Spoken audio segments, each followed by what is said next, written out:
Good afternoon, and welcome to M.M.E. I'm your host, Blind Prime, and for today, we have Double Dealer. So we're going to cover the robot mode for Double Dealer today, and also I have Knock and Scar, which I hope are the right Transformers and the right names. Double Dealer, when he came out in the 90s, late 80s, early 90s, I don't know exactly when. Let's say there's a 4-year gap there. He came with two Power Masters, a bat-like thing and a man-like thing, um, and they each assisted in transforming him into either a missile carrier or a bird of some sort, an eagle. And well, they actually included them, but they didn't include them in the Double Dealer packaging. You had to buy the Soundwave Spy Patrol 2, the 4-pack, and it came with two little robot men and two little bat things. I know one of the bat things was Rat Bat, and the other bat thing was Scar. Well, I hope it's Scar. No one's actually said whether or not Scar is a bat, and whether or not Knock is a little robot guy. I can't tell you which one is which. Maybe Scar is the robot guy and Knock is the bat. I'm not sure, but there's a bat and a robot guy, and each of them becomes a cassette tape. And I have another cassette tape here, Siege Laserbeak, and I'll give you a showcase of that. So to access the cassette thing, we're just going to tilt that over there, and you just take his front panel here, and you open it up. It folds down on its own little hinges, and you can slide the Laserbeak cassette in there. Any cassette fits in there very nicely, and then you can close it back up. There it goes. Now he's got a cassette in it. Isn't that neat? I just wanted to showcase that. There aren't that many cassette holding Transformers out there. We have Sound Blaster, we have Soundwave, we have Blaster, we have Twin Cast, and we have Double Dealer. That's 5 cassette holding Transformers that have little spots for their cassette tapes. We just got what did I just say? Twin Twist? No. Anyway, we just got the updated, the bigger blaster in. He's going to be showing up later this year as part of the Evolution Transformers Legacy Evolution line.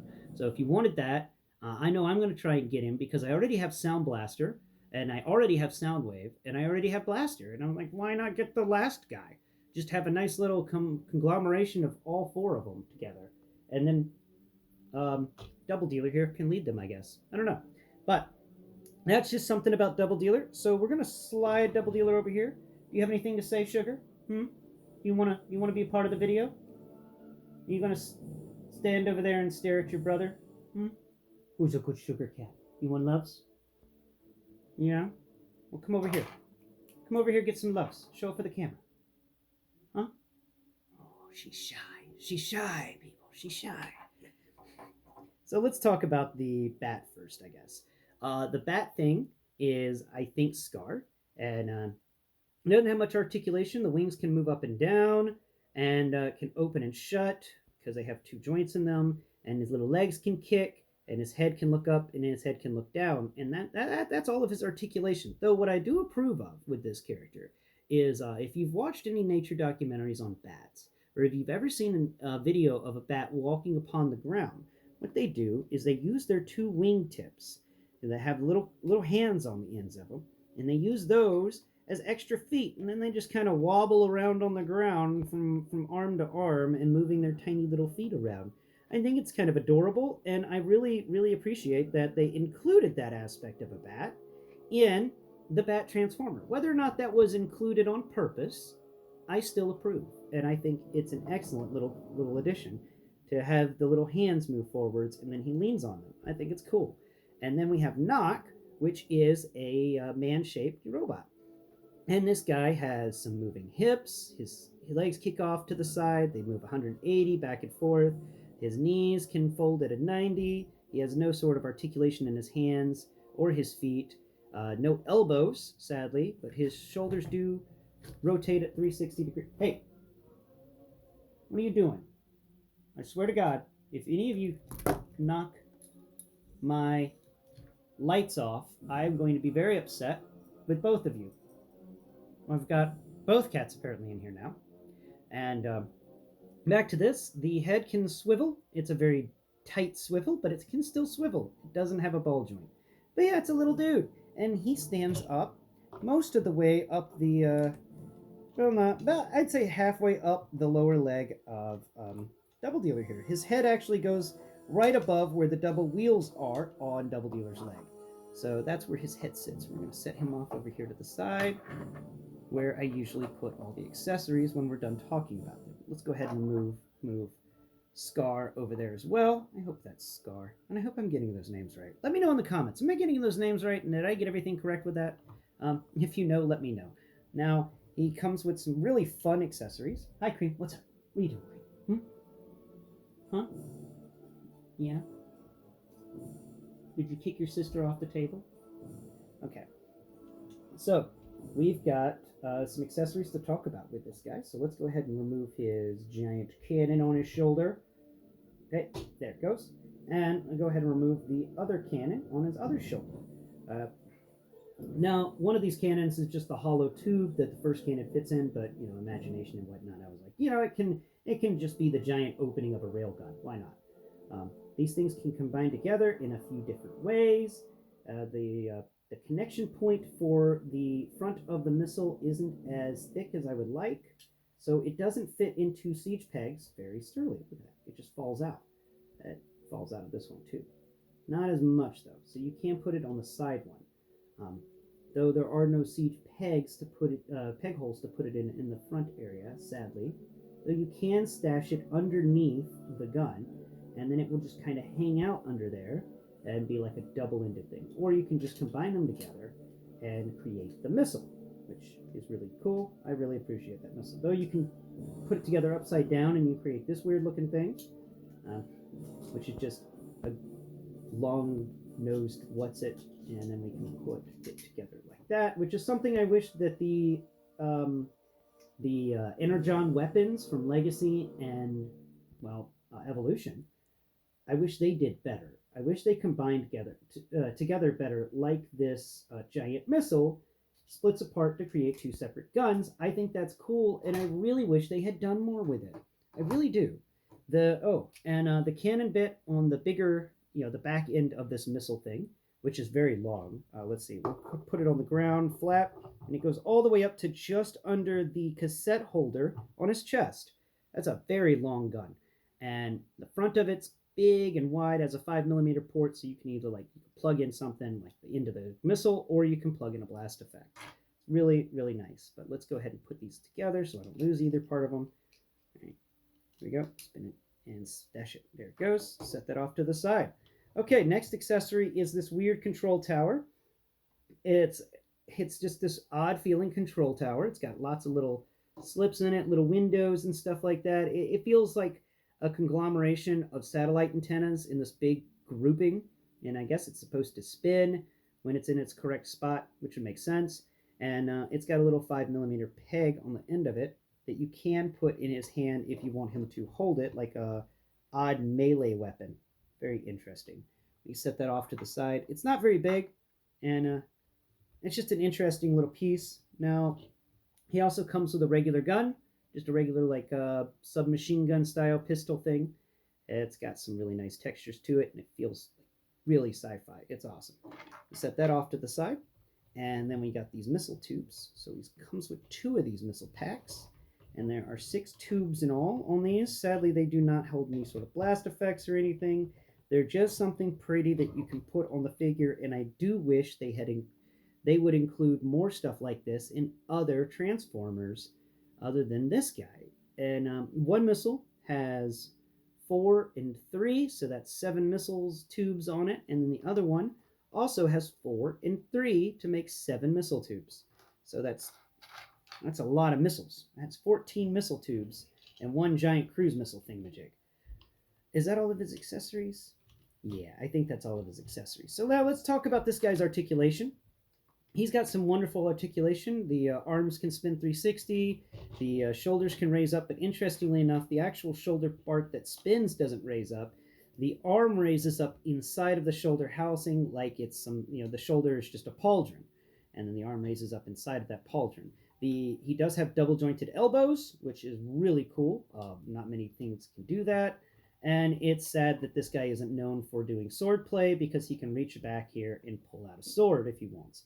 I think that's really excellent, and I love that. The the hands rotate, which is really nice for sword play, though he doesn't come with a sword. And that's about all the articulation for his arm. I do love the fact that there's two joints, and one is a soft ratchet. The joint that is closest to his lower arm, the lower elbow joint, is a soft ratchet, where the top elbow joint isn't so much so. Actually, the top elbow joint is a barely usable joint, but you can make it work. Um, Same is said for the other arm, and then on the front of him, we've got this head that can rotate around. It's on a ball joint. It can look up slightly. It can look down slightly, but not really much else, though its rotation is very nice.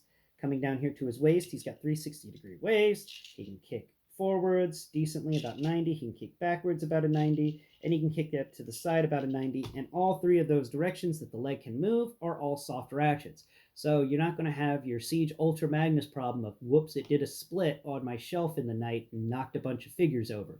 That doesn't happen with Double Dealer because Double Dealer's got better legs, and that's another reason why I just despise the Siege Ultra Magnus. That is just my least favorite character out of the entirety of Siege, next to the Elita One.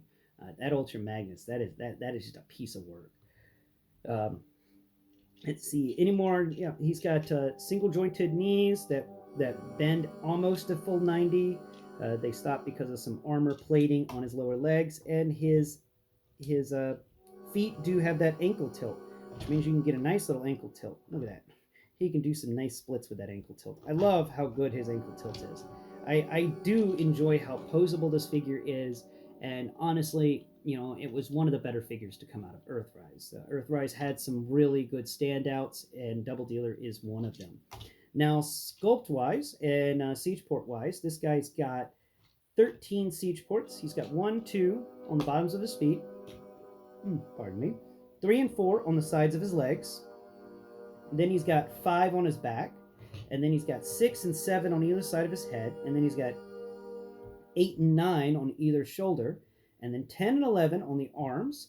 And finally, 12 and 13 for the hands, because I'm a person that counts the hands. Yes, I do.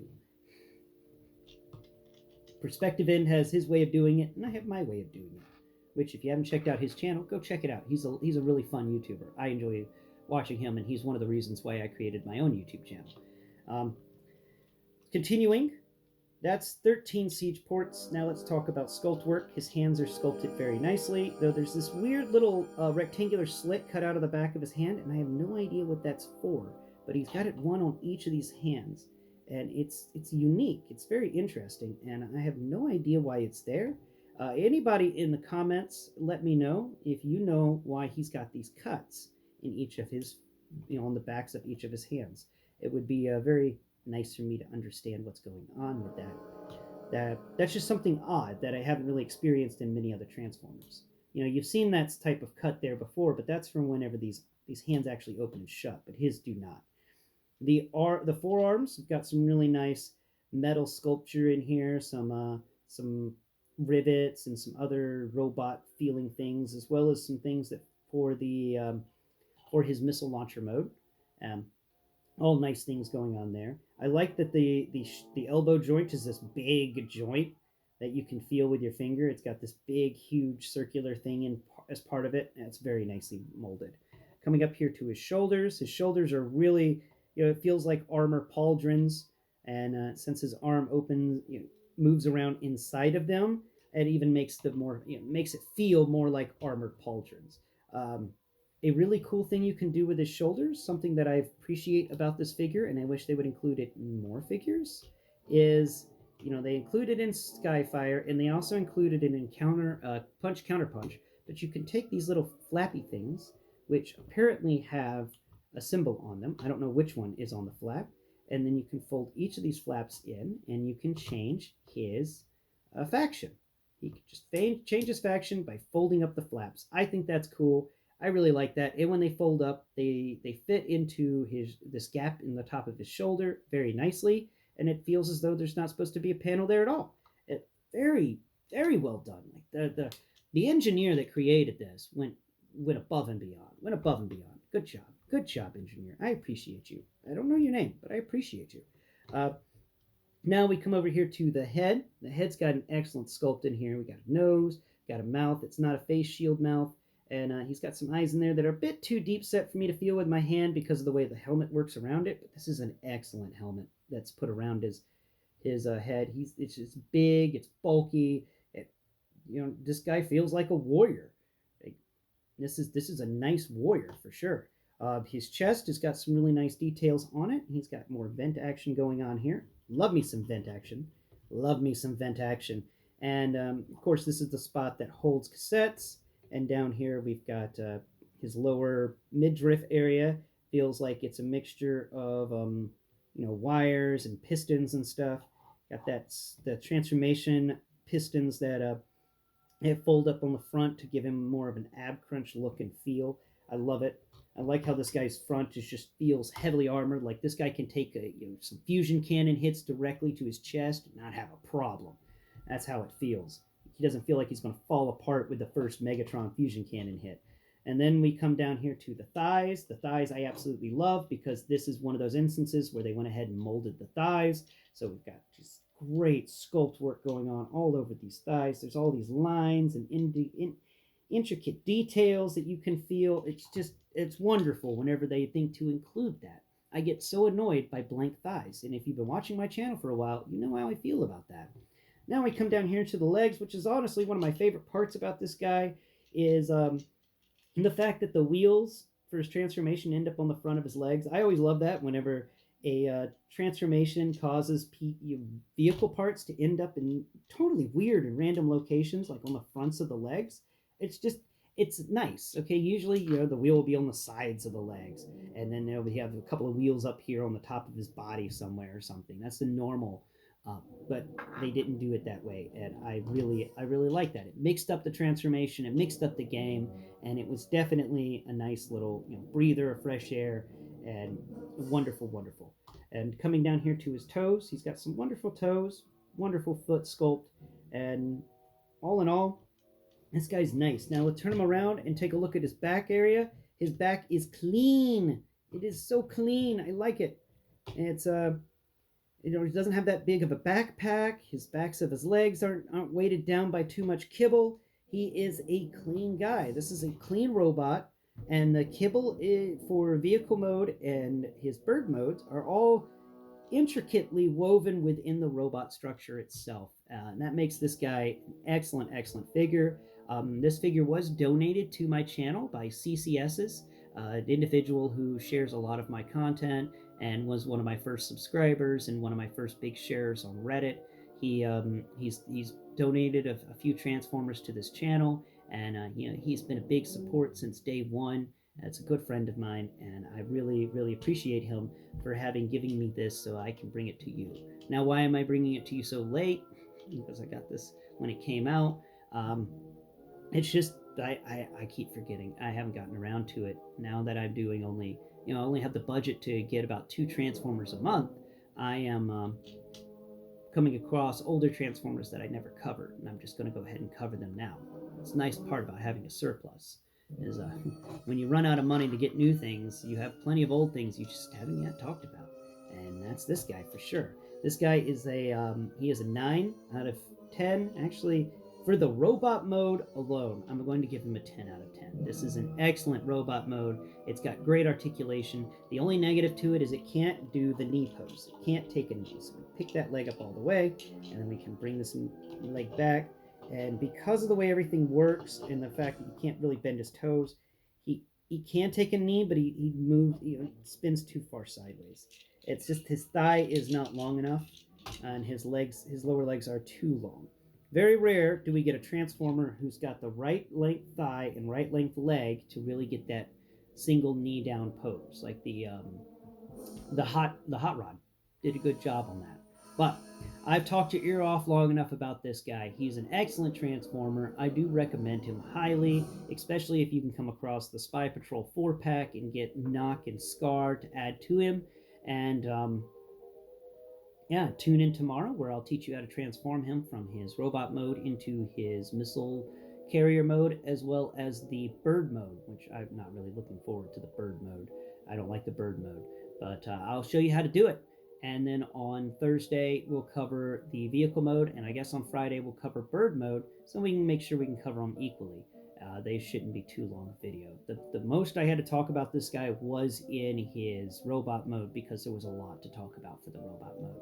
Leave me some comments below on what you think about Double Dealer, and please, while you're at it, like, share, and if you're new to the channel, please subscribe. It goes a long way to helping me raise awareness for the blind, because then the algorithm will allow me to reach more blind people. And the point of this channel is to bring positivity to the world, help people fight depression, and help the visually impaired and the blind to experience something that they wouldn't have been able to experience before. Thanks for watching. Please tune in next time. Bye bye for now.